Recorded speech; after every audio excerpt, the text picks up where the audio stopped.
वजह से है।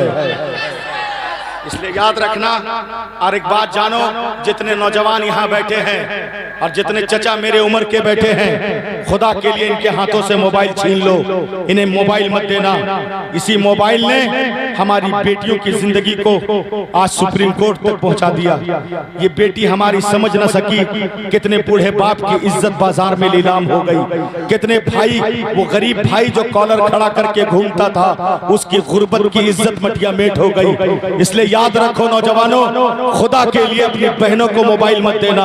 अगर देना है तो याद रखो, अगर देना चाहते हो इन बेटियों के अंदर, तो बेटा याद रखना, तुझे मोबाइलों की जरूरत नहीं है। तू चाहती है कि मैं खूबसूरत बनूं, मेरी इज्जत करे दुनिया, तो हज़रत फातिमा के कैरेक्टर को रख ले, पूरी दुनिया तुझे इज्जत से नवाजेगी।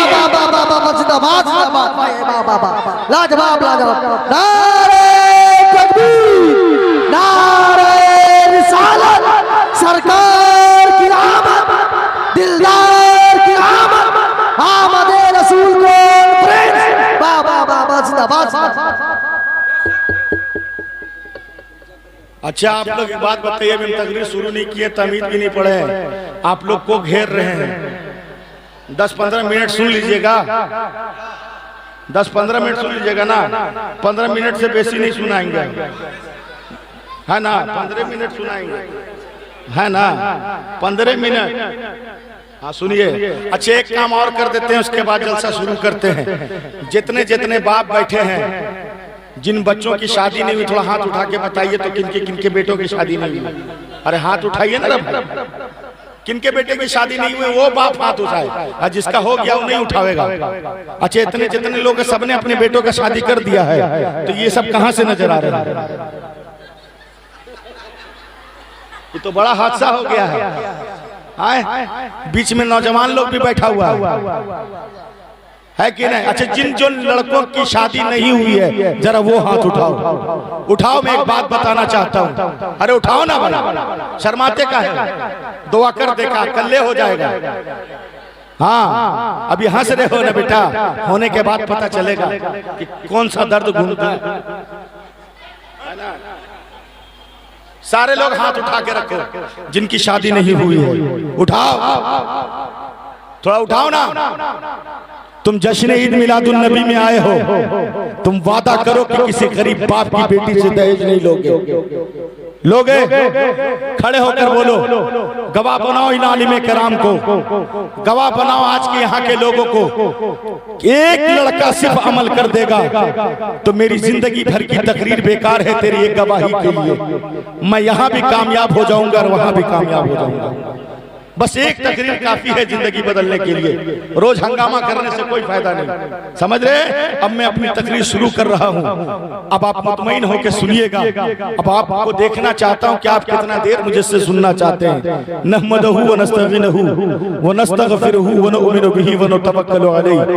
अम्मा बाद, फौज बिल्लाहि मिनश शैतानिर रजीम, बिस्मिल्लाहिर रहमानिर रहीम, वमा अरसलनाका इल्ला रहमतल लिल आलमीन। आइए हमारा आप अकीदत व मोहब्बत के साथ मेरे साथ दरूद शरीफ पढ़ें। अल्लाहुम्मा सल्ली अला सय्यदना व शफीना व हबीबना व मौलाना मुहम्मदिन मादनी वल जूद वल करम, अस्सलातु व सलामुन अलैका या रसूल अल्लाह सल्लल्लाहु तआला अलैहि वसल्लम। मेरे साथ एक नात का मिसरा है, वो पढ़िए। वो पढ़िएगा कि नहीं पढ़िएगा? पढ़ेंगे ना? जितने नौजवान लड़कों हो, जितने नौजवान लड़के यहाँ हैं, तुम इंस्टाग्राम पे दोस्ती करते हो लड़कियों से, और तुम कॉमेडी वीडियो को सर्च करते हो, उसे लाइक और फॉलो करते हो, उन हिजड़ों के नाचने वालों को तुम शेयर करते हो। मगर अगर शेयर करना है तो अब्दुल रहमान जामी के नात को शेयर करो। ये नात पढ़ने वाले जानते हो, जो इस नात को पढ़ता है, मेरे आका ने फरमाया है कि जो अपने घर पढ़ेगा, मुस्तफा उसके घर मिलने के लिए आ जाया करेगा। इस नात को पढ़ो मेरे साथ, बोलो तनम फरसूदा जा पारा जहिजरा या रसूल अल्लाह, दिलम पजमुर्दा आवारा जवसियां या रसूल अल्लाह, चू सुए मन गुजार आरी मने मिस्कीन ना दारी, फिदाए नक्शे ना लैनियत कुनम जा या रसूल अल्लाह सल्लल्लाहु ताला अलैहि वसल्लम। ये वो नात है जो मेरे आका ने फरमाया था कि अब्दुल रहमान जामी को मदीने के अंदर आने मत देना। इतना प्यारा मिसरा लिखा है कि मुझे हुजरे मुबारक से हाथ बाहर करना पड़ेगा।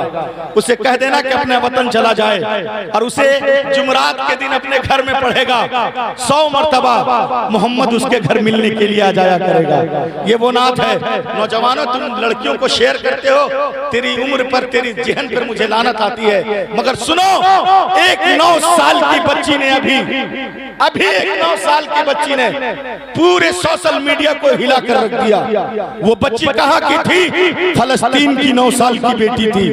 कहाँ की थी? फलस्तीन की 9 साल की बेटी। याद रखो, आज मेरी बेटी IPS नहीं बन पाई, हमारी बेटी डॉक्टर नहीं बन पाई, आज हमारी बेटी कौम में अपना नाम नहीं कमा पाई। इसके जिम्मेदार कौन है? आज कोई गरीब बाप अपनी बेटी को पढ़ाना नहीं चाहता, कोई गरीब माँ अपनी बेटी को कॉलेज भेजना नहीं चाहती। इसकी वजह क्या है? इसकी वजह यह है, हमारे कौम के नौजवानों ने कॉलेजों के बाहर गाड़ी लेके खड़ा रहता है। जरा ये नहीं सोचते ये मेरी कौम की बेटी तेरी बहन लगेगी। तुम जरा ये नहीं सोचते ये किसी गरीब बाप की आबरू है, ये किसी गरीब बाप की चादर है, ये किसी माँ की हया है, किसी भाई का गुरूर है। तुमने कभी ये नहीं सोचा, तुमने उसे वो समझाया और तुमने उसके जिस्म के तार तार करके उस बूढ़े बाप की इज्जत को सरेराम नीलाम कर दिया। आज यही वजह तो है कि आज हमारी मुस्लिम बेटियां IPS न बन सकी, आज हमारी मुस्लिम बेटियां डॉक्टर न बन सकी, आज हमारी मुस्लिम बेटियां इंजीनियर न बन सकी। यही वजह है कि कोई गरीब बाप अपने बेटी को पढ़ाना नहीं चाहता। मगर सुनो, एक 9 साल की बेटी ने आज तमाम बेटियों को आगे करके एक हौसला न करना वाली पूरा फलस्तीन तेरे साथ है। तेरे चचा बन के हम तेरे आसरा करेंगे, तेरे सर पे हाथ रखेंगे। मगर उस 9 साल की बेटी ने कहा था, मैं जानती हूँ अब मेरा कोई दुनिया में नहीं है, मैं जानती हूँ अब मैं लावारिस हो चुकी हूँ, मैं जानती हूँ मेरा भाई मर चुका है, मैं जानती हूँ मेरा बाप मर चुका है, मैं जानती हूँ मेरी माँ शहीद हो चुकी है। मगर याद रखो, मेरा भाई शहीद हुआ है, ये मस्जिद अक्सा सिर्फ फलस्तीन वालों के लिए नहीं है, बल्कि पूरे उम्मत मुस्लिमा का है। क्योंकि ये फलस्तीन में जो मस्जिद अक्सा है सिर्फ नमाज पढ़ने की जगह नहीं है, बल्कि मेरी आका की निशानी है। उसने कहा था, जब मेरा बाप शहीद हो सकता है, जब मेरी माँ शहीद हो सकती है, जब मेरा भाई शहीद हो सकता है, मैं 9 साल की बेटी हूँ, मैंने हाथों में चूड़ियां नहीं पहनी है। जब मेरा भाई शहादत दे सकता है तो मैं भी अपनी शहादत दे सकता हूं। नारे तकबीर, नारे रिसालत, मसलके आला हजरत, सरकार की आमद, दिलदार की आमद, बाहा की आमद, यासीन की आमद। नारे तकबीर, नारे रिसालत। नौजवानों, तौबा करो कि आज के बाद अपने मोहल्ले के बेटियों पर कभी गलत निगाह मत रखना, वरना खुदा की कसम याद रखो, अगर तूने किसी गरीब बाप की बेटी के आबरू को तुमने छेड़ा है तो कल तेरी बहन भी छेड़ी जाएगी, कल तेरी माँ भी छेड़ी जाएगी, कल तेरी बेटियां भी छेड़ी जाएगी। अगर हो सके, अगर इज्जत करना नहीं आता है तो इतना कर, कोई यतीम बेटी घर में है, रिश्ता नहीं आता है तो जा उसके घर, उसके माँ को कहना, तुझे रिश्ता लगाने की जरूरत नहीं है, मैं भी मजहब इस्लाम का शहजादा हूँ, मैंने घर से इजाजत ले लिया है, ला अपनी बेटी को मेरी निगाह में दे दे। खुदा की कसम, जिस बेटी के सर पे तू हाथ रखेगा, सरकार की आमद, दीवार की आमद, हुजूर की आमद, नारे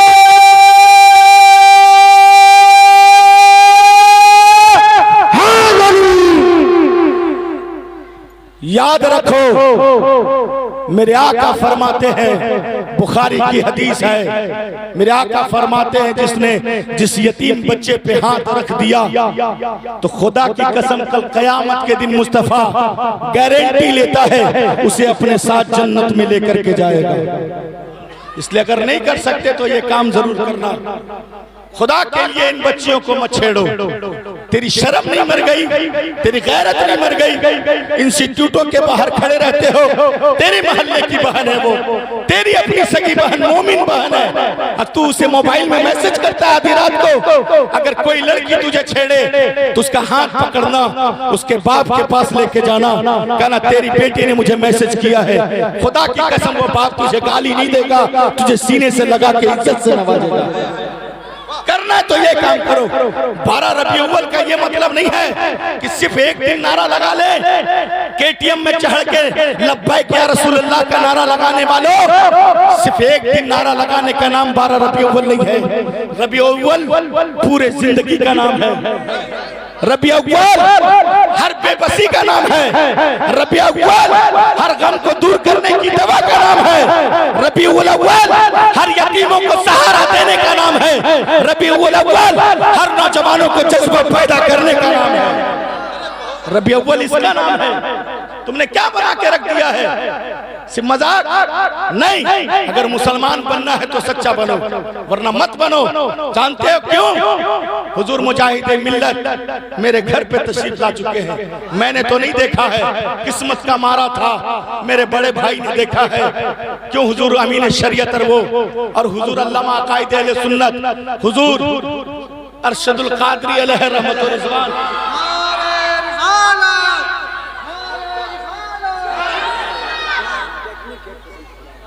हजरत ने उसी शहर रांची में, उस वक्त वो बिहार था, जानते हो, कुछ लोगों ने मदरसा बनने नहीं दिया था। जवानों मैं तुमको बता रहा हूँ कि तेरे मुजाहिदे मिल्लत के करीब तुम रहते हो, मुजाहिदे मिल्लत से प्यार तुम करते हो। बगल में हुजूर मुजाहिदे मिल्लत है, मगर तुम उतना नहीं जानते हो जितना झारखंड वाला जानता है। नहीं जानते हो तुम। जानो कि हुजूर मुजाहिदे मिल्लत ने कौन कौन कुर्बानी दी है। इसी रांची में जब मदरसा कायम नहीं करने देने लगे, उधर 24 वालों ने कहा हम यहाँ नहीं देंगे। 1992 में हजरत ने उस दौर में 90,000 की जमीन खरीद कर दी थी। इस्लामी मरकज रांची 92,000 रुपए 1992 में दिया था, अपने जेब से खर्च करके। क्या चंदे का पैसा था? क्या किसी से खैरात लिया हुआ था? नहीं, अपनी कमाई से दिया था। आज वो मरकज जाओ रांची झारखंड में मौजूद है। आज उसी मदद से का फैजान है कि पूरी दुनिया में तुझे हर जगह जो मुसलमान का आलिम पक्का अहले सुन्नत का किरदार मिलेगा, वो दलाली नहीं मिलेगा, पक्का आशिक रसूल मिलेगा। वो दलाली करने वाला मौलवी नहीं मिलेगा तुम्हें, पक्का सच्चा मिलेगा। अब थोड़ा चलो। इसलिए नौजवानों और सुन लो, तुम भी, तुम्हारी गलती बहुत बड़ी बड़ी है। तुम्हारे वजह से जमीन छीनने वाली है, कब्रिस्तान छीनने वाला है, सब कुछ मिटिया मेट होने वाला है। क्यों? तुमने दाढ़ी बनवा करके, जो सिलोन में दाढ़ी बनवाते हो बेशर्मो, तेरी गैरत मर गई है। तुम खुद को मुसलमान कहते हो, नाम मोहम्मद अब्दुल्ला रखते हो, और जिस वक्त सैलून में जाके दाढ़ी तरसवाते हो उस वक्त तुझे नींद नहीं आती, मर नहीं जाते। हुजूर के सीने पे छुरी चलाते हो और कहते हो कि काफिर ने हुजूर को गाली दे दिया, हम उसे गोली मार देंगे। मगर तुमने हर हफ्ता जाकर के सलून में जब चेहरा मुड़वाए थे, हर हफ्ता हर महीने में 4 हफ्ता हुजूर के सीने पे छुरी चलाई। कल कयामत में तू पूछा नहीं जाएगा, तुझ पे तो वो लानत बरसेगी कि तू तो हुजूर को जानने वाला था, हुजूर को पहचानने वाला था, मगर हुजूर को तूने कम तकलीफ नहीं दिया है। इसलिए नौजवानों, आज तेरी दुआ कबूल नहीं होती है। सबसे बड़ी वजह है तुम सुन्नत को, तुम सुन्नतों के कातिल हो। याद रखना, दुनिया में माफी तो है, मगर सुन्नत के कातिलों की माफी नहीं है। मैं खरी खोटी बोलता हूँ, मुझे मत बुलाना। अल्लाह की सरजमीन है, जहाँ जहाँ वही मेरी रात है। सारी रात मेरी ड्यूटी करना है, मगर एक बात याद रखना, जो बात हक है वो बोल के जा रहा हूँ। नौजवानों, अगर दाढ़ी मुड़वाते हो तो तुम सोचते हो ना कि मुझे कोई इज्जत नहीं करेगा? तुम दाढ़ी रखे हो ना नहीं रखे हो, कल हावड़ा में बैठो और मधुपुर के लिए ज्यादा दूर नहीं जाना है, मेरे शहर आना है, मधुपुर के लिए पैंट शर्ट और दाढ़ी में आओ, ठीक आ गए, फिर कलकत्ता वापस आओ, 1 महीने के बाद दाढ़ी रख करके उसी ट्रेन में बैठो, दाढ़ी खालता, सर पे टोपी लगा के बैठो, मधुपुर तक पहुंचते पहुंचते तुझे अगर 10 आदमी ने सलाम ना किया तो जफर नूरानी का सर काट के ले आना। यही वो दाढ़ी है जो सलाउद्दीन अय्यूबी को इज्जत दे सकता है। तो हम तो गुलाम मुस्तफा है, हमें क्यों नहीं इज्जत मिलेगी? तुम क्या सोचते हो कि हमारी इज्जत नहीं है? बहुत इज्जत मिलेगी। अब सुनो, बेटियों को इज्जत कैसे मिली है 12वीं में? कितने लोग सुनना चाहते हैं? हाथ उठा के बोलो या रसूल अल्लाह। अच्छा, आप लोग इतना साल से जलसा कर रहे हैं, नारा तो याद हो गया होगा, और नहीं तो खाली आज नारा ही पे तकरीर करेंगे। कितने लोगों को नारा याद है? कोई पीछे से खड़ा होकर लगावे, नहीं लगाया तो फिर तकरीर आगे नहीं बढ़ाएंगे। चेक कर रहे हैं तुम आप लोगों। अरे वाह,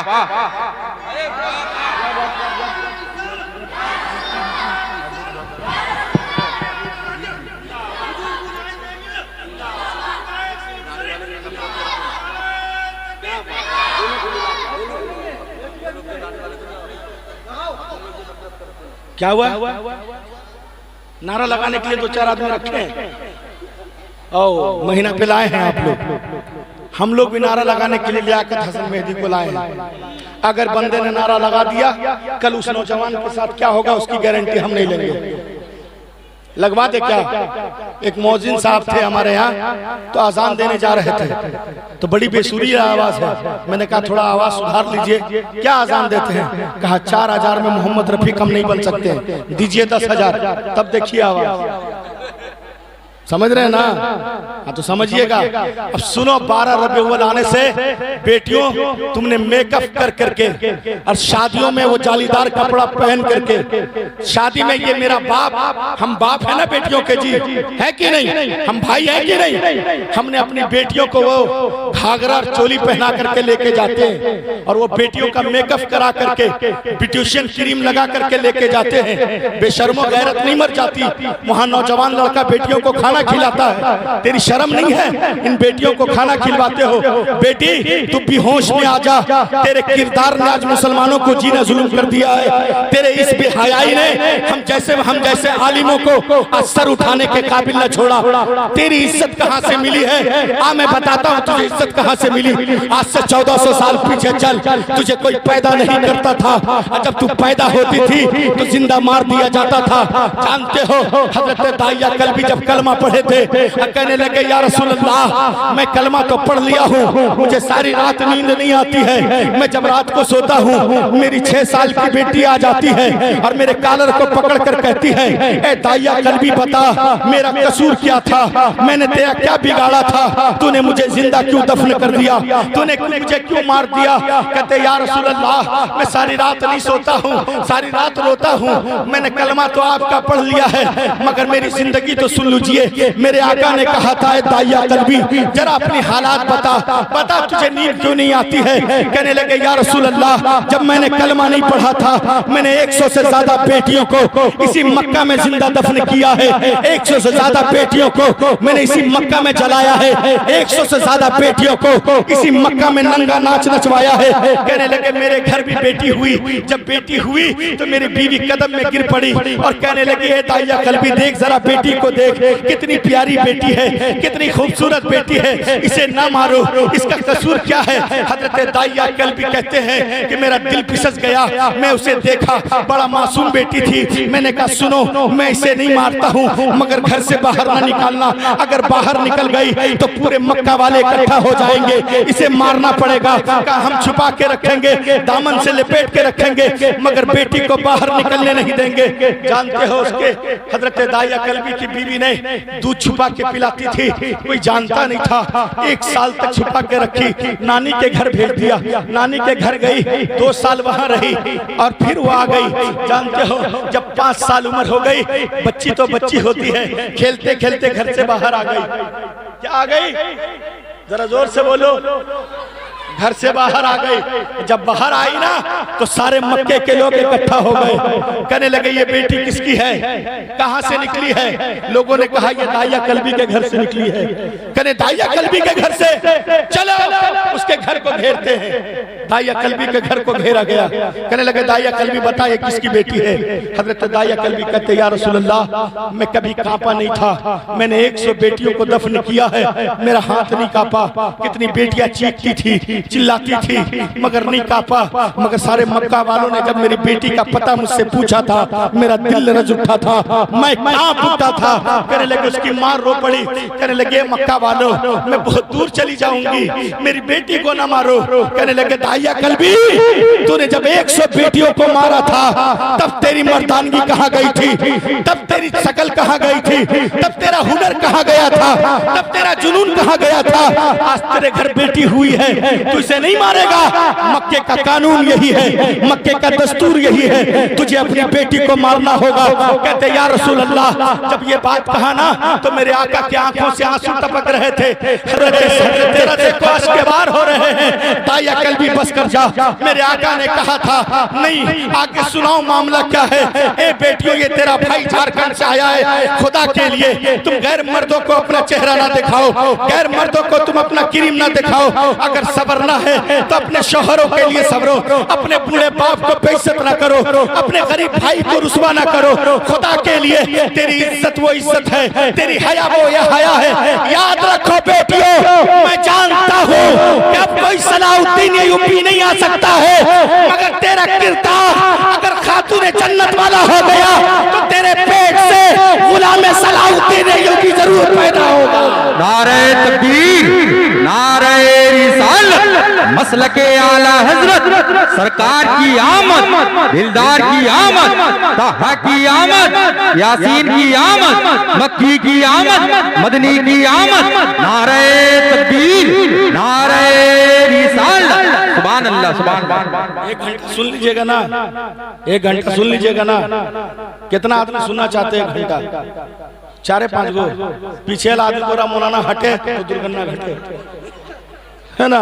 पीछे वाला सोच रहा है मौलाना हटे मामला खत्म हो, सुबह घर जाएंगे, मगर इसमें बहुत सारा लोग होगा। सही बता रहे इमाम साहब को नहीं आगे, इमाम साहब को आना चाहिए, मिलना चाहिए ना भाई। मैं मेहमान हूँ तो कम से कम मिलबो करे। बैठे थे, अच्छा उम्र हो गई होगी ना, सोने दीजिए, इमाम साहब थके होंगे। अच्छा कितने लोग यहाँ नमाज पढ़ते हैं वो हाथ उठाए। तकरीर तो अभी शुरू किए हैं, हाँ जितने पढ़ते हैं वही उठावेगा। अब जो नहीं पढ़ता वो नहीं। सियाना बनते हो क्या, भीड़ में उठा के गिनवा लोगे। हम भी बहुत चालाक मौलवी है, झारखंड से आए हैं। वहाँ हमारे झार मधुपुर का 2 चीज बड़ा मशहूर है, एक रसगुल्ला दूसरा हबीबुल्ला। समझ रहे हो ना। हाँ वो नदीम तो बाद में ना, हाँ उसके बाद नदीमुल्लाह हो गया। समझ रहे हो ना, नदीम के हम नाना है और फैजी साहब के भाई है। समझ रहे हो ना। तो हाँ ये मत समझिए। तो जितने लोग नमाज पढ़ते हाथ उठावे, शर्माइए मत, फरिश्ते गवाह बनेंगे, उठाइए। अब आप गिरा दीजिए, जितने लोग नहीं पढ़ते वो उठावे, उठाओ, शर्मा मत। अगर आज तूने शर्म कर लिया तो खुदा की कसम जिंदगी भर लानत पड़ेगा कि मैंने अल्लाह के रसूल की महफिल में हाथ नहीं उठाया। उठाओ हाथ, शर्माओ मत, उठाओ। जो नमाज नहीं पढ़ता है उठाओ। मैं तुझे एक पैगाम दे करके जाऊंगा, कसम खुदा की तुम कल से नमाज पढ़ोगे, ये मेरा यकीन है। उठाओ, जो नमाज नहीं पढ़ता वो उठावे थोड़ा हाथ। उठाओ बेटा, मैं दुआ करूंगा अल्लाह तुझे नमाजी बना दे।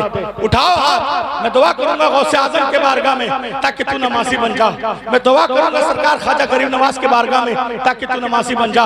सुनो, मुझे सिर्फ एक लड़का चाहिए, एक नौजवान जो मजमे में खड़ा होकर कहे मौलाना साहब मैं कल से 5 वक्त का नमाज पढ़ूंगा। एक नौजवान खड़ा हो जाए खाली, बस एक नौजवान चाहिए मुझे, 10-20 की जरूरत नहीं है।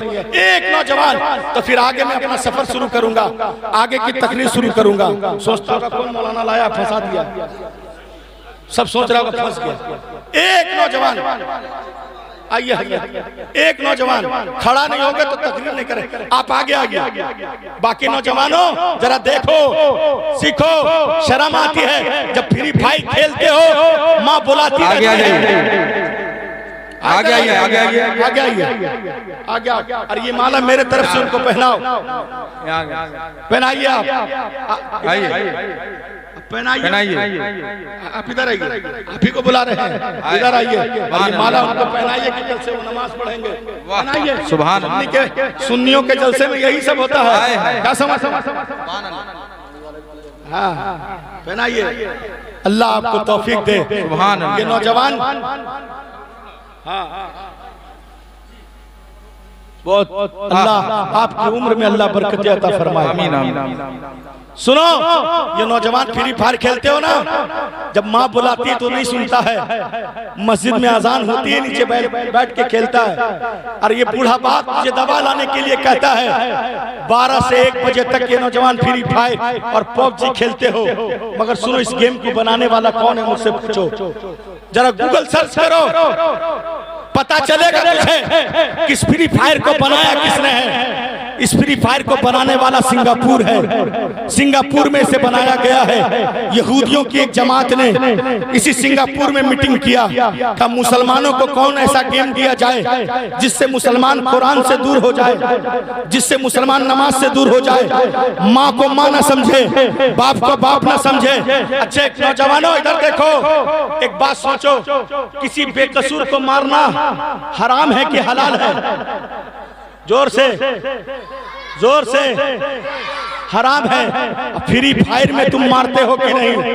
अपने आप को बचाने के लिए तुम दूसरे को मारते हो ताकि हम जीता रहे।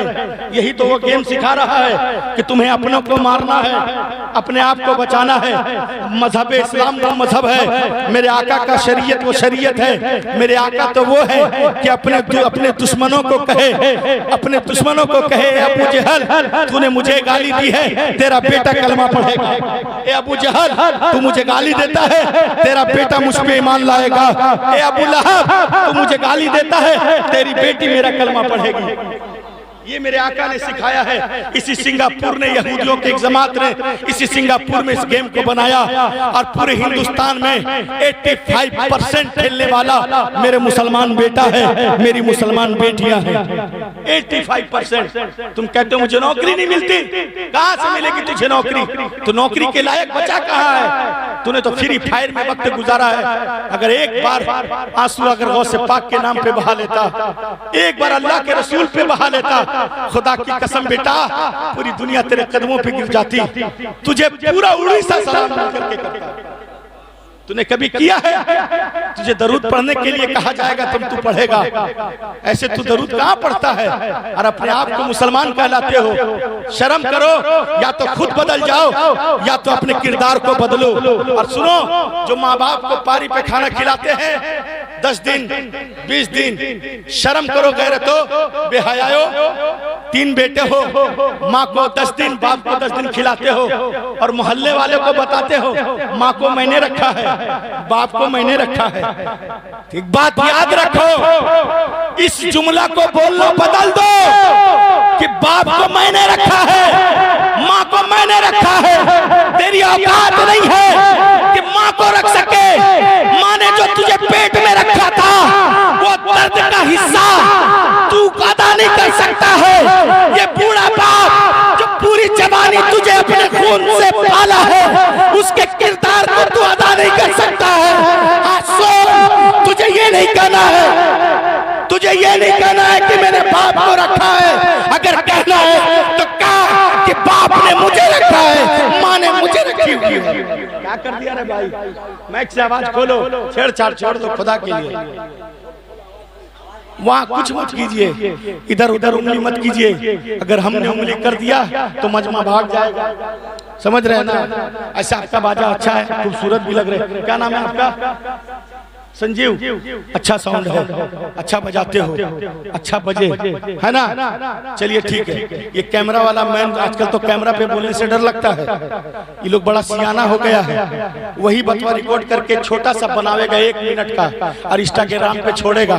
इधर छोड़ा नहीं, उधर केस हो गया।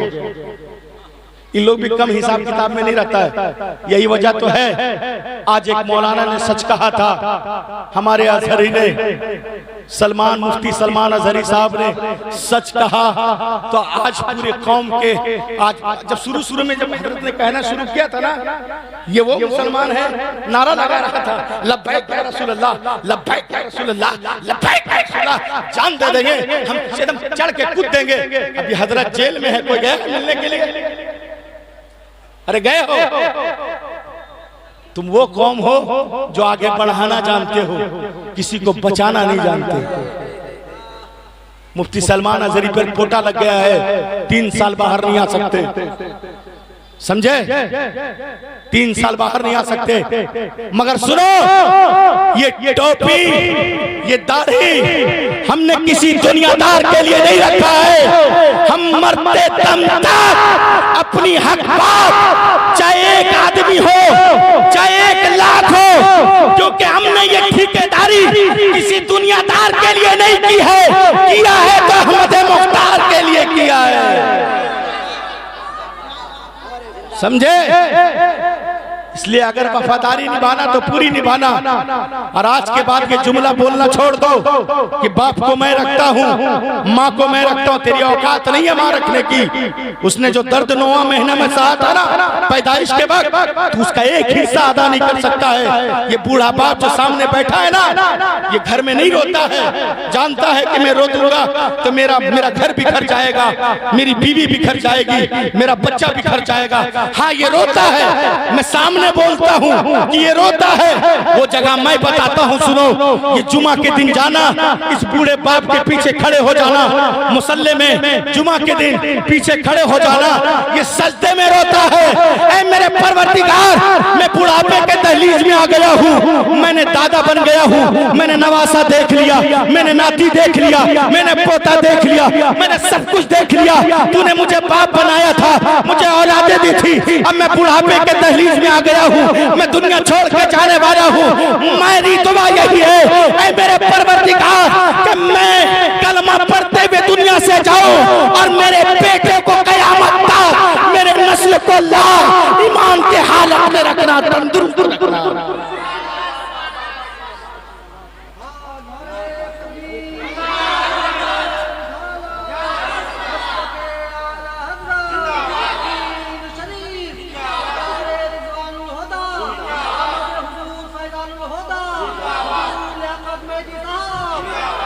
ये छोड़ो, माँ को रखते, कहो माँ ने मुझे रखा है, बाप ने मुझे रखा है। जवानों, जिसके माँ बाप हैं, अल्लाह उनके माँ बाप की उम्र में बरकतें अता फरमा दे, आमीन कह दो। और जिसके माँ बाप नहीं है, अल्लाह उनके कब्र में जन्नत की बहारें अता कर दो। सुनो आवाज, सुनो दाइया कल्बी का थोड़ा सुनो, आओ दालिया कल्बी की तरफ। दाइया कल्बी ने कहा, या रसूल अल्लाह, रोज मेरी बेटी मेरा कॉलर पकड़ के कहती है, ए दाइया कल्बी बता मेरा कसूर क्या है, तूने मुझे क्यों मारा?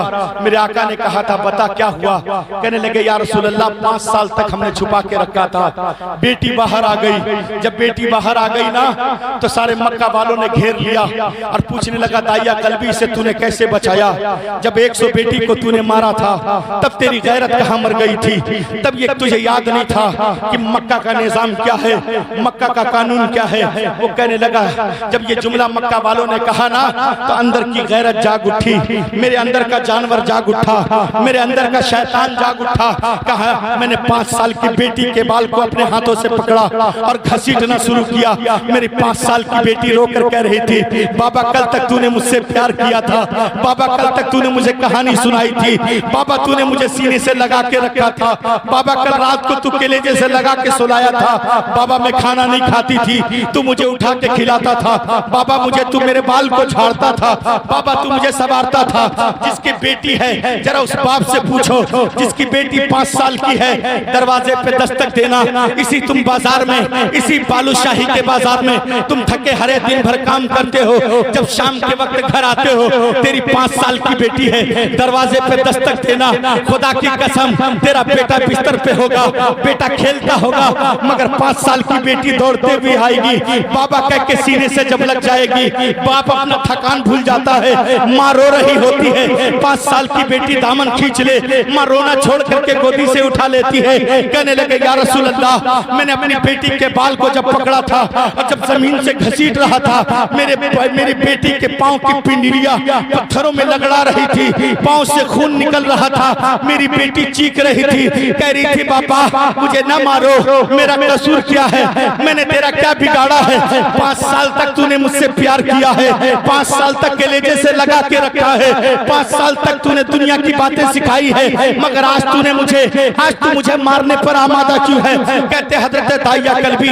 मैंने एक पत्थर पे अपनी बेटी को बैठाया, मैंने कहा चुप कर जा, तू कुछ नहीं बोलना, अगर तूने जोर से बोला तो याद रखना तेरा सर काट दूंगा। बेटी सिसक कर कह रही थी बाबा तू मेरा बाबा है, तू मुझे नहीं मारेगा, मैं कभी तुझे बाबा नहीं कहूंगी, तू मुझे नहीं मारेगा, मैं तुझसे कभी पैसे नहीं मांगूंगी, तू मुझे नहीं मारेगा, मैं तुझसे कपड़े नहीं मांगूंगी, तू मुझे नहीं मारेगा, मैं तुझसे चॉकलेट नहीं मांगूंगी, मैं तुझे नहीं मारेगा, मैं कभी परेशान न करूंगी, मुझे मत मारना। कहते हजरत दाइया कल्बी कहते हैं मैंने गड्ढा किया, उसमें अपनी बेटी को डाला, ऊपर से मट्टी डालना शुरू किया, 5 साल की बेटी उधर देख रही थी आसमान की तरफ और कह रही थी दाइया कल्बी तू तो मेरा बाप है, पूरे मक्के का सरदार था, अचानक तू जालिम कैसे बन गया, अचानक तू शैतान कैसे बन गया, अचानक तू मुझे मारने पर आमादा क्यों हो गया। कहते मैंने मट्टी जब डाल दिया, मैंने कान लगा के जब सुनना चाहा, अंदर से सिसकियों की आवाज आ रही थी। हजरत दाइया कल्बी ने कहा था तब भी मेरा जीना भरा, क्योंकि मेरी बेटी ना मरी थी। मैंने फिर मट्टी को हटाया, अपनी बेटी को उठाया और उठा करके पत्थर पे 2 बार कस के पटका। जब 5 साल की बेटी को पत्थर पे पटका था या रसूल अल्लाह, मेरी बेटी के हाथ टूट गए थे, मेरी बेटी की कमर टूट गई थी, मगर मेरी बेटी सिसकियां ले रही थी, फिर भी मेरी बेटी ना मरी। मैंने फिर कहा मेरी बेटी मरती क्यों नहीं है। मेरी बेटी कह रही थी ए दाइया कल्बी मुझे मारता क्यों है, अल्लाह ने मुझे जिंदगी दी है, तू छीनता क्यों है, अल्लाह ने मुझे जिंदगी दी है, तू मारने वाला कौन है। मैंने तुझसे कपड़े नहीं मांगे, मैंने तुझसे खाना नहीं मांगा, मैंने तुझसे घर नहीं मांगा, मैंने तुझसे हिसाब नहीं मांगा। कहते मेरी बेटी की कमर की हड्डी टूट गई, मेरी बेटी की पांव की पिंडलियां टूट गई, मगर फिर भी मेरी बेटी ना मरी। हजरत दाइया कल्बी कहते हैं मैंने इतना बड़ा पत्थर उठाया तो फिर बचाता क्यों नहीं, अगर जिंदगी दी है तो हमारी हया की हिफाजत क्यों नहीं। कहते ये जुमला बोल रही थी, उतने में मैंने एक पत्थर उठाया और उठा करके अपनी बेटी के सर पे मारा, जब मारा तो मेरी बेटी के सर के 3 टुकड़े हो गए, उसके खून के चीटे, अंदर का जो मग्ज था मेरे चेहरे पे आके जब लगा है, जब मेरा चेहरा खूने खून हो गया तो आसमान से एक आवाज आई थी ए दाइया कल्बी सुन ले, आज तूने अपनी बेटी को मारा है, मगर कल सुबह शादी के बाद वो मुस्तफा मेरा हबीब आ रहा है, अब कोई बेटी मारी नहीं जाएगी, रहमत बना के बेची जाएगी, अब कोई बेटी मारी नहीं जाएगी, रहमत बनाकर बेटी जाएगी। कहने लगा या रसूल अल्लाह मैंने वो निदा सुनी थी, इसलिए जैसे मैंने सुना कि मुस्तफा आ गए हैं मैं दौड़ता हुआ आया और कहा या रसूल अल्लाह मैंने अपनी बेटी को खुद मारा है, मैंने खुद मारा है, मेरी सजा जो हो सके कर दीजिए। मेरी बेटी रो जाती है और मुझसे कहती है ए दाइया कल्बी कल कयामत के दिन रब के हुजूर में खड़ा होकर के मैं तेरी शिकायत करूंगी, मैं कहूंगी मेरा कसूर क्या था। मेरे आका ने कहा था चल बता मुझे तो किस कब्रिस्तान में बेटी दफन है, या कितने लोग हज करने गए हैं, गए कुछ लोग हज करने उम्रा करने गए हैं, गए आप गए हैं चाचा, उसी मक्का में कब्रिस्तान है, उसी मक्का में ठीक खाने काबा के पीछे एक छोटा सा जमीन खाली है, सऊदिया हुकूमत ने तोड़ना चाहा, वहाँ बुलडोजर लेकर के गया मगर वहाँ बुलडोजर काम ना किया, मशीनें खराब हो गई। अल्लाह ने कयामत तक के लिए वो निशानी बाकी रखा है, वही दाइया कल्बी की बेटी को वही उसने दफन किया था। मेरे आका कहते चल देखा तेरी बेटी कहाँ है, साथ में दाइया कल्बी आए, आकर के मेरे आका ने कहा था कुम बेइज्जती बेटी उठकर खड़ी हो गई, कहने लगी या रसूल अल्लाह आप तशरीफ ले आए, अब बेटियां नहीं मारी जाएगी। या रसूल अल्लाह आप आ गए, अब यतीमों को नहीं जलाया जाएगा। या रसूल अल्लाह आप आ गए, बेवाओं को नहीं बेचा जाएगा। या रसूल अल्लाह आप आ गए, बूढ़ी माँ को मक्का में नहीं बेचा जाएगा। या रसूल अल्लाह आप आ गए, बूढ़े बाप को मक्का में नहीं मारा जाएगा। कहते सुन बेटा, तेरा बाप दाइया कल्बी कलमा पढ़कर मजहब इस्लाम में आ गया है, अपने बाप को माफ कर दे। आप उस बेटी ने कहा था या रसूल अल्लाह आपने कह दिया है तो मैं अपने बाप को माफ कर देती हूँ, मैं अपने बाप को बख्श देती हूँ, कल कयामत के दिन इसकी शिकायत नहीं करूंगी। मगर एक जुमला दाइया कल्बी की बेटी ने कहा था, और ये जुमला बेटियों याद रखना, तेरा भाई झारखंड से आया है, तुझे कुछ दे करके जा रहा है, अगर तेरी शादी हो गई है, तेरा शोहर नकारा है, काम नहीं करता है, अगर तेरे शोहर में कोई खबर खराबी है, अगर तेरी माँ बीमार है, अगर तेरा बाबा बीमार है, अगर तेरे अंदर कोई परेशानी है, तेरी शादी नहीं होती है। सुनो दाइया कल्बी के बेटी ने कहा था या रसूल अल्लाह आज से लेकर कयामत तक जिस बेटी को कभी कोई परेशानी आ जाएगी, सिर्फ वो इतना काम कर ले कि वजू बना करके किसी कोने में मुसल्ला बिछा ले और उस मुसल्ले में खड़े होकर के या रसूल अल्लाह आप पर 100 मरतबा दरूद पढ़ देगी। दाइया कल्बी की बेटी वादा करती है अपने साथ उसे जन्नत में लेकर के जाएगी। सुनो अल्लाह ने तुझे कितने बड़े इनाम से नवाजा है, जरा सोचो तो बेटा कि तेरा किरदार कितना बड़ा है। अगर तू दुआ कर दे तो तेरे भाई से पहले तेरी दुआ कबूल हो, अगर तू दुआ कर दे तो तेरे शौहर से पहले तेरी दुआ कबूल हो। तेरे कदमों के नीचे जन्नत है, मगर तूने मेकअप करके अपने मोहल्ले के नौजवानों को दिखाने के लिए तूने जन्नत की राह को मुश्किल कर लिया।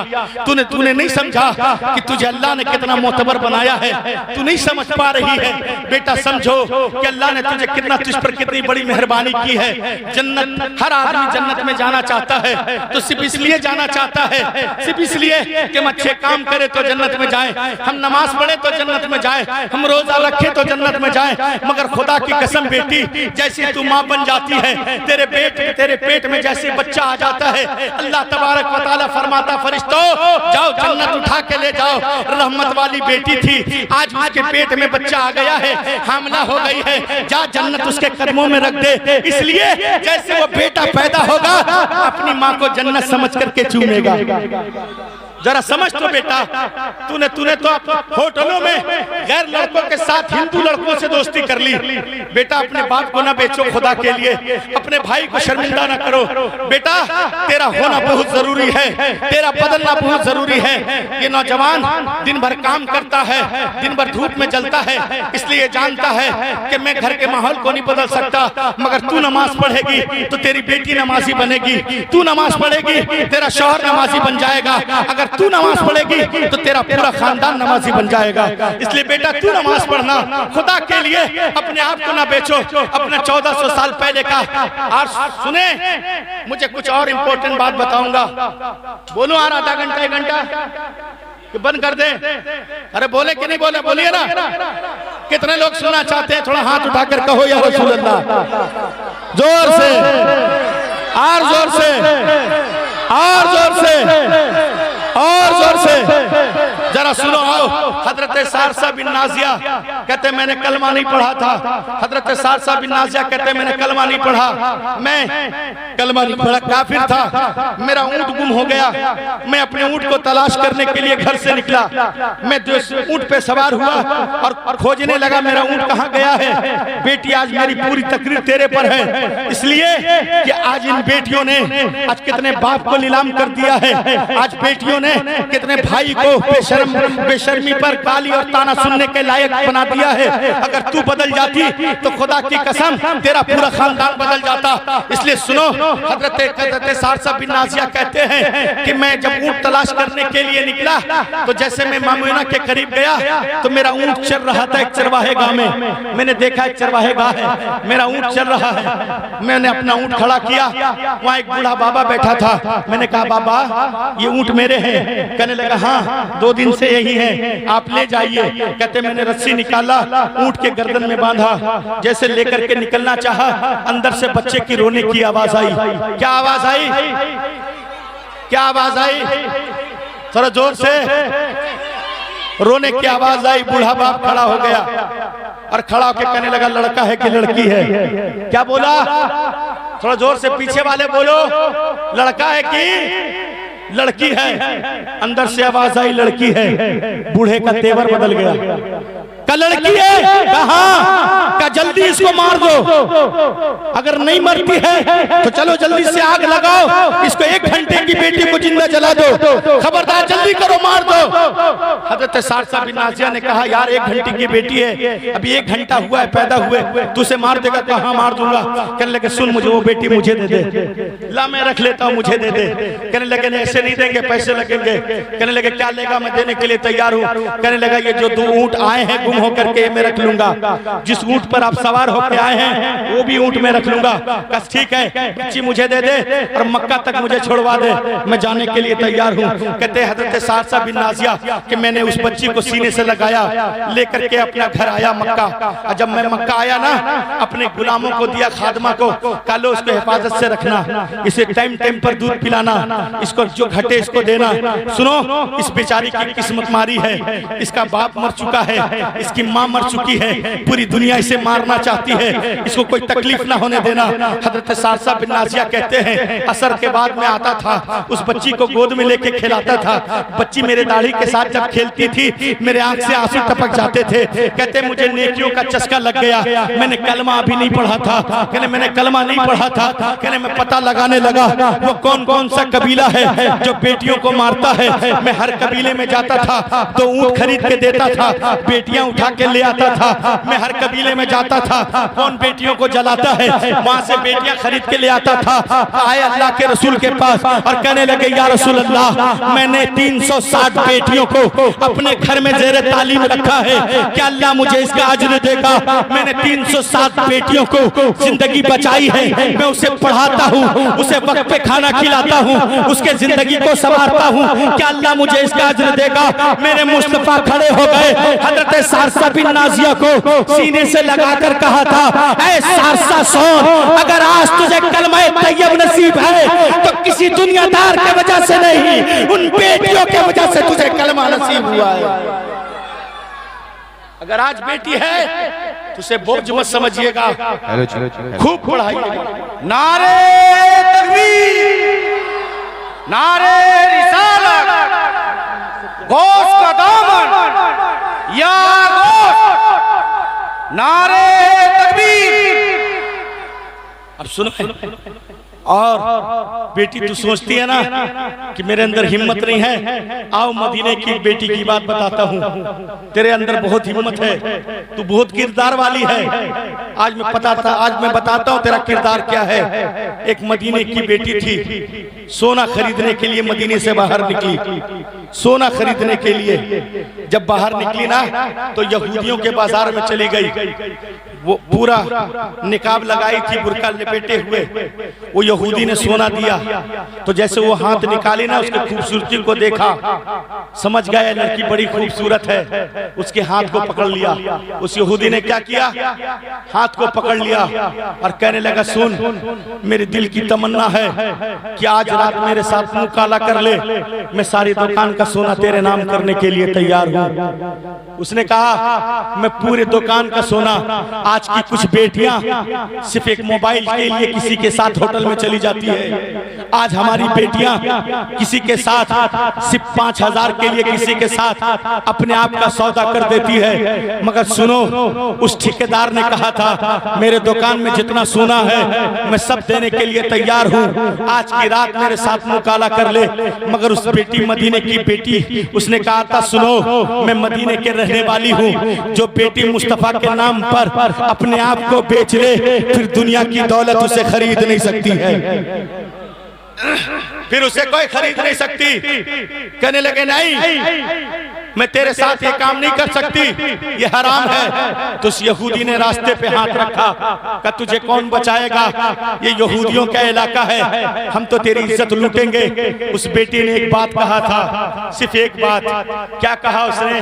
कि उसने कहा बाजार के तरफ देखा, यहूदियों का बाजार था। उसने देखकर कहा कोई है जो नबी का कलमा पढ़ने वाला।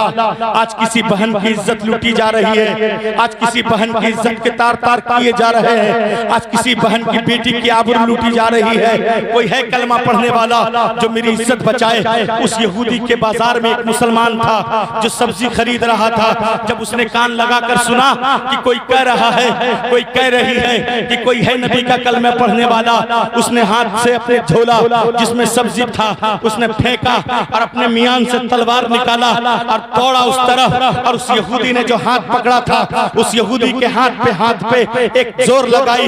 यहूदी पीछे आ गया, उस बेटी को आगे करके कहा था, ए यहूदियों याद रखो, मैं मजहब इस्लाम का बेटा हूँ, ये मजहब इस्लाम की बेटी है, ये मेरी बहन है। मेरे रहते हुए खबरदार, कोई इसे हाथ नहीं लगा सकता है, कोई इसे मार नहीं सकता है, कोई इज्जत को हाथ नहीं लगा सकता है। उस बेटी को कहा था तेरा भाई जिंदा है। जब उसने अपने हाथ से तलवार निकाला, सारे यहूदी एक तरफ हो गए, कहने लगे एक मुसलमान हमारा क्या बिगाड़ लेगा। जानते हो ये लड़ाई 10 बजे दिन से शुरू हुई थी, असर तक, शाम तक वो बच्चा, वो नौजवान लड़का अपनी बहन के लिए, उसकी सगी बहन नहीं थी, उसकी चचेरी बहन नहीं थी, उसकी खलेरी बहन नहीं थी, सिर्फ रिश्ता इतना था, उसने नबी का कलमा पढ़ा था। इस नौजवान ने भी नबी का कलमा पढ़ा था। वो अपनी बहन के लिए सुबह से लेकर शाम तक लड़ता रहा। अब वो निढाल हो गया था। बेटी ने देखा ये नौजवान गिर गया तो मेरी इज्जत लूट ली जाएगी, ये नौजवान गिर गया तो मैं बेआबरू हो जाऊंगी, ये नौजवान लूट गया तो फिर एक दाग लग जाएगा कि मदीने की रहने वाली बेटियों की हमने इज्जत लूट ली। मुस्तफा जाने रहमत की शहर पर कोई उंगली उठा देगा, मुझे गवारा नहीं है। उस बेटी ने अपने दुपट्टे को फाड़ा और उसी जमीन पर बिछाया, सर पे सजदा किया और कहे परवरदिगार वो मदीना तेरे हबीब का है, ऐ मेरे परवरदिगार वो मदीना जो हुसैन का है, ऐ मेरे परवरदिगार वो मदीना जो हुसैन का है, ऐ मेरे परवरदिगार वो मदीना जो अबू बकर का है, ऐ मेरे परवरदिगार वो मदीना जो उमर का है, ऐ मेरे परवरदिगार वो मदीना जो उस्मान का है, ऐ मेरे परवरदिगार वो मदीना जो अली का है। अगर मेरी इज्जत लूट गई तो यहूदी कहेगा मैंने मदीने के रहने वाली की मैंने इज्जत लूट ली, वो मेरे मदीने के शहर को दागदार कर देगा। ए अल्लाह मेरी इज्जत बचा ले, इतना कहना था। पीछे से एक आवाज आई, नाराए तकबीर। बेटी ने मुड़कर देखा तो वो कोई और नहीं बल्कि फातिमा के नूरे नजर दामाद पैगंबर मेरे मौला अली मौजूद थे। वो कोई और नहीं हजरत मौला अली थे। कहा बेटा अल्लाह ने तेरी दुआ कबूल कर ली है। जब अली ने एक बार नारे हैदरी मारा तो सारे यहूदी बाजार छोड़ नमाज पढ़ना। जितनी जवान बेटियां हैं तुम ट्यूशन जाते हो, जाओ तुम डॉक्टर बनो। तुम्हारे 4 भाई हैं जो बेगारी मोहल्ले में गाड़ी लेके घूमता रहता है। एक भाई के कॉलर को पकड़ कर कहो तू मेरा भाई है, तू मेरा शरीक है, तू मेरा शरीक इसलिए है कि तूने मेरी माँ का दूध पिया है, तू बेगारी घूमता है, चल मैं ट्यूशन जा रही हूँ। जब तक मैं ट्यूशन पढ़ूंगी तू वहीं बैठा रहेगा, ट्यूशन खत्म हो जाएगा मुझे घर लाके छोड़ देना। क्यों? तब वो बेटी IPS बनेगी, डॉक्टर बनेगी। तो जब कोई गरीब बेटी उस IPS के पास जाएगी, अपना दुखड़ा सुनाएगी, तो वो समझ जाएगी कि मैं अपनी बेटी को सुना रही हूँ। वो डरेगी नहीं, वो ये नहीं सोचेगी कि मेरी इज्जत लूटा जाएगा, मेरी इज्जत लूटी जाएगी। वो जान जाएगी कि मुसलमान की बेटी है, मैं भी मुसलमान की बेटी हूँ, मेरा भी इंसाफ होगा, मेरा भी प्यार होगा। वो ये समझेगी कि मेरे साथ भी इंसाफ किया जाएगा और मुझसे जमाने में प्यार किया जाएगा। इसलिए जिनके 4 बेटे हैं, एक बेटे को बहन के पीछे लगाओ।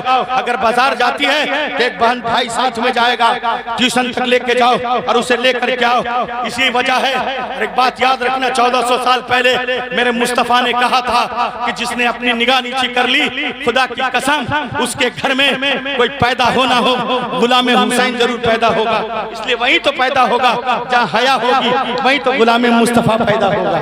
अरे होगा कि नहीं? अच्छा एक बात बताइए आप लोग, मैंने इतनी देर तकरीर की है, अब थोड़ा पॉइंट वाली तकरीर करके जा रहा हूँ। जाऊं कर दूं मैं 2-4 मिनट करूं कि नहीं? मजा आ रहा आप लोगों को? कितने लोगों को आ रहा है? थोड़ा हाथ उठाइए। अभी और मैंने तकरीर किया कहाँ है? मैं 2 घंटा बोलता हूँ, अभी दीवानगी वाली तकरीर की कहाँ है? सुनोगे तो और मजा आएगा। मगर सुनो, मैं सुनाता हूँ, मगर उससे पहले एक चीज सुनो। कितने लोग हो? अच्छा पूरे हिंदुस्तान में, थोड़ा आप लोगों से भी तवज्जो थोड़ा कीजिएगा इधर, है ना दयाकर भाई, हमारे बड़े भैया, है ना? तवज्जो का मतलब वो वाला नहीं जो जेब से निकलता है। और आप लोग के पास तो है ही नहीं है, तो निकालिएगा कैसे? इधर 500 का नोट चलता ही नहीं है, हमारे यहाँ चलता है। आपके यहाँ 100 का नोट चलता है? अरे चलता है कि नहीं? बोलिए ना भाई। तो चलता है, तुमको दिखाइए कि चलता है कि नहीं चलता है ना? आपने देखा कहाँ है ना? कोई बात नहीं, आपकी मोहब्बत है, आप सुन लीजिएगा, मेरा हक अदा हो जाएगा।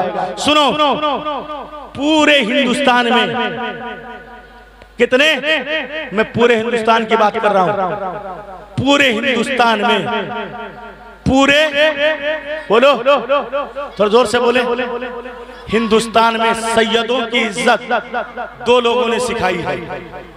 मैं डंके की चोट पर बोलता हूँ, हवाला चाहिए तो घर आजा, मधुपुर मुनाजरे सुन्नत पना कोला मेरा पता है, पूरे कुरान और हदीस के साथ हवाला दूंगा, और नहीं तो मेरे कमरे में आना, मैं भी रुकूंगा।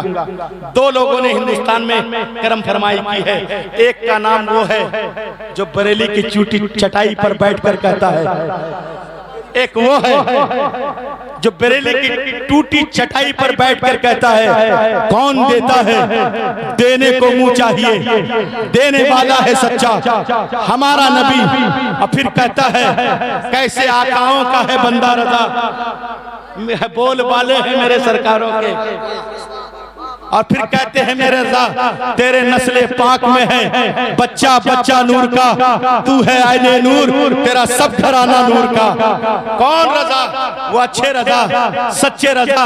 अब फिर मेरे रजा ने एक बात कही थी, क्या कि क्या बात रजा, क्या बात रजा, अरे क्या बात रजा। जब आदमी के पास बात खत्म हो जाती है ना, जब तारीफ करने के लिए कुछ नहीं रहता, तो वहां कहता क्या बात रजा, क्या बात रजा। उस चमन आस्ताने करम की, उस चमन आस्ताने करम की, कौन सा जिसमें फातिमा है, कौन सा जिसमें अली है, कौन सा जिसमें हसन है, कौन सा जिसमें हुसैन है, कौन सा जिसमें गौसे पाक है, अरे कौन सा जिसमें ख्वाजा पिया है। अरे है कि नहीं? उस चमनिस्ताने करम, क्या बात रजा, उस चमनिस्ताने करम की, समझे? अब जरा सुनो, 2 लोगों का हिंदुस्तान में है, एक बरेली का अहमद रजा जिसने प्यार करना सैयदों से सिखाया है, जरा जोर से बोलो ना। और दूसरा ज्यादा दूर नहीं, इसी धाम शरीफ में है, जिसको पूरी दुनिया मुजाहिद करके पुकारती है। जरा जोर से अब पूछो कैसे?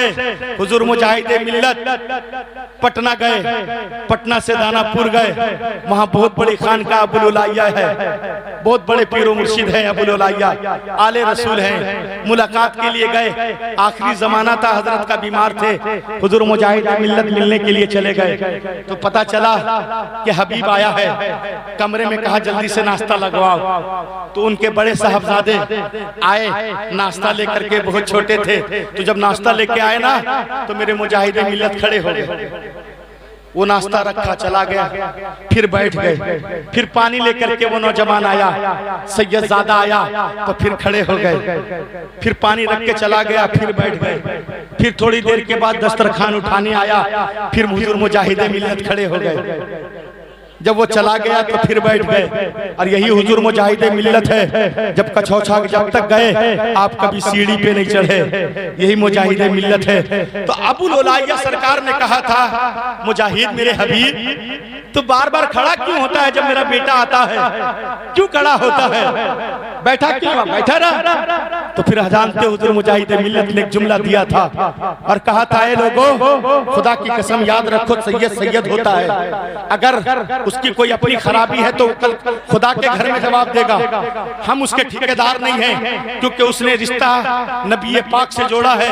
और आला हजरत ने फतवा में लिखा है, जानते हो, आला हजरत ने फरमाया है कि बाप के मरने के बाद उसका बेटा वारिस बनता है, और अगर सैयद है तो उस बेटा जैसा भी हो, नालायकी सैयद, नालायकी सही, मगर अपने बाप का वारिस तो सैयद ही बन सकता है, दूसरा कोई नहीं बन सकता है। अगर उसने सैयद कह दिया तो खबरदार, कैंची मत चलाना। ये याद रखो, मैं बताऊंगा सैयदों का एहतराम क्या होता है, आज मुझसे सुन करके जाना। ये जानता हूँ कि मेरी तकरीर के बाद बहुत सारे लोग मुझे नहीं बुलाएंगे, मत बुलाओ। मेरी सर का ताज सैयदों के कदमों पर है, क्योंकि मैं सच्चा बरेलवी हूँ। जिस खानदान पर हुजूर मुफ्ती आज़म हिंद का मोहर लगा है, हुजूर ताजुश शरिया के दुआ से मैं पैदा हुआ हूँ, इससे मुझे डर नहीं लगता है। मेरे ताजुश शरिया ने कहा था, बेटा जब तक जिंदा रहोगे सैयदों की गुलामी करना, क्योंकि मेरे दादा ने जब आले रसूल के हाथ में हाथ दिया था, जब आले मियाँ के हाथ में हाथ दिया था, महरेरा शरीफ पहुंचे थे, जब अपना हाथ पे रखा था तो महरेरा शरीफ के आले रसूल खड़े हो गए थे, और आपने कहा था, लोगों गवाह हो जाओ। मैं अब तक सोचता था कल कयामत के दिन मुझसे मेरा रब पूछेगा, ए आले रसूल तू लाया है क्या, मैं क्या जवाब दूंगा। मगर जैसे अहमद रजा ने आकर मुझ पर एहसान कर दिया है, मुझे अपना पीर मान लिया है, बड़ी शौक से रब के हुजूर में कहूंगा, ऐ मेरे परवरदिगार, मैं अहमद रजा लेकर के आया हूं। सुभान अल्लाह, सुभान अल्लाह। आला हज़रत, आला हज़रत।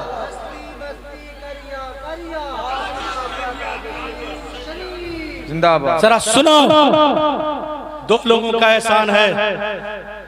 तो कहने लगे, हुजूर मुजाहिद मिल्लत ने कहा, हुजूर आप आले रसूल हो और मैं बैठा रह जाऊं, कल कयामत के दिन मुस्तफा पूछेंगे कि मेरे नवासे आ रहे थे, तब तेरा मुजाहिद कहाँ गया था, मैं मर जाऊंगा। और यही आला हजरत हैं, जब डोली पे कहार चला, 4 लोग आए, कहने लगे, हुजूर को रामपुर जाना था, आपने कहा जल्दी से डोली मंगवाओ। जब मंगवाई गई डोली, आप बैठ गए, जैसे उस डोली में बैठे ना, तो फिर मेरे आका की पसीने की खुशबू आने लगी। आला हजरत ने कहा, रुक जाओ, इस डोल सवारी को यहीं रोको। उतरे, का कौन कौन है इसमें, का 4 लोग हैं, का सामने आओ, का बताओ इसमें से सैयद कौन है। तो एक मजदूर जो था ना, गरीब था ना, कपड़े फटे पुराने, वो आगे बढ़ के कहने लगा, हुजूर छोड़िए ना, सब चक्कर में क्या लगे हैं, हमें मजदूरी दीजिए, मुझे कहीं और भी जाना है। कहने लगे, तू ही तो है आले रसूल, तेरे बोलने से मेरे मोहम्मद की खुशबू आ रही है, मेरे सरकार की पसीने की खुशबू आ रही है। तो जानते हो, मेरे सरकार ने कहा था, चल इस पालकी पे अब तू बैठेगा, मैं तुझे कांधे पे बैठा के अहमद रजा लेके जाएगा। कहने लगा, हुजूर आप आला हजरत हैं, पूरी सुन्नियत के आबरू हैं, आप मुझे मत बैठाइए। दुनिया क्या कहेगी, दुनिया क्या कहेगी कि एक पढ़ा लिखा आलिम जो हर मैदान का आला हजरत, साइंसदानों का आला हजरत, मैथमेटिक्स का आला हजरत, ज्योग्राफिया का आला हजरत, हर इबारत पे आला हजरत, फारसी में आला हजरत, उर्दू में आला हजरत, फारसी में आला हजरत, हर मिशन में आला हजरत, दुनिया क्या कहेगी। तो आला हजरत ने कहा था, ये जवाब मरने के बाद कचौचा का अशरफी मियाँ से पूछना कि दुनिया क्या कहेगी, कचौचा का अशरफी मियाँ से पूछना दुनिया क्या कहेगी। जिस दिन आला हजरत का इंतकाल हुआ था, अशरफी मियाँ उसी आलिया मस्जिद में टहल रहे थे। सारे मुरीदों ने कहा था, हुजूर आप टहल रहे हैं, रो रहे हैं, इसकी वजह क्या है। तो उन्होंने कहा था, मैंने देखा है एक आशिक रसूल का जनाजा फरिश्तों ने कांधों पे उठा रखा है। लोगों ने कहा था, वो कौन है, कहा उसने एक सैयद को कांधा पे उठाया था, इसलिए आसमान के फरिश्ते ने मेरे आला हजरत के जनाजा को कांधे पे उठाया। नारे तकबीर, नारे रिसालत, हुजूर सरकार मुजाहिद मिल्लत, हुजूर सैयद शाह फैजानुल हुदा कादरी, हजरत अल्लामा जफर नूरानी साहब क़िबला। अब जरा सुनो, ए बेटा, ए लड़का, दुआ कर देंगे बेटा तो जल्दी जवान हो जाएगा, उसके बाद हंसने लायक भी नहीं रहेगा, रोने लायक भी नहीं रहेगा। हाँ मुसाफिर आदमी है, हम लोग दुआ कर देंगे तो कबूल हो जाएगा। खड़े हो जाइए, देखिए सरकार फैजान हुजूर सरकार सैयद शाह फैजानुल हुदा औलादे गौसे पाक आ रहे हैं। आप लोग रास्ता क्लियर करें और करीब आ जाएं, करीब आ जाएं। एक सादात, एक सैयद ज़ादे की आप एहतराम कर रहे हैं। बालीशाही आज अल्हम्दुलिल्लाह किस्मत पे नाज करें और नारा का जवाब दोनों हाथ उठा करके दें। नारे तकबीर, बुलंद आवाज से दोनों हाथ उठा के नारे रिसालत। खानकाहे बिन शरीफ, खानकाहे बिन शरीफ हुजूर सैयद शाह मुफ्ती फैजानुल हुदा कादरी, अताए हुजूर मुजाहिदे मिल्लत, फिदाए सरकार रिजवानुल हुदा कादरी, औलादे गौसे पाक, शहजादे मुस्तफा, शहजादे मुस्तफा, औलादे अली, औलादे नबी। नारे तकबीर। आप लोग थोड़ा सरक सरक के करीब आकर, करीब आ जाए, दो दो कदम बैठकर करीब आ जाए, करीब आकर के बैठे। बच्चों को इधर कर दीजिए, क्योंकि एक आले नबी की जियारत कर रहे हैं आप हजरात। ये वो चेहरा है जिसे देखने के बाद खुदा याद आ जाए। बच्चे इधर आ जाओ और आप लोग करीब आ जाए। जो पीछे खड़े हुए हैं हमारे डेरा की सरजमीन से, चांदीगीर की सरजमीन से, उड़ीसा से चलकर जो मुरीदान आए हुए हैं गाड़ी करके, वो लोग से मेरी गुजारिश है, एगरा कालंदी वगैरह से जो लोग आए हुए हैं, आप लोग से गुजारिश है कि आप लोग करीब आ जाए।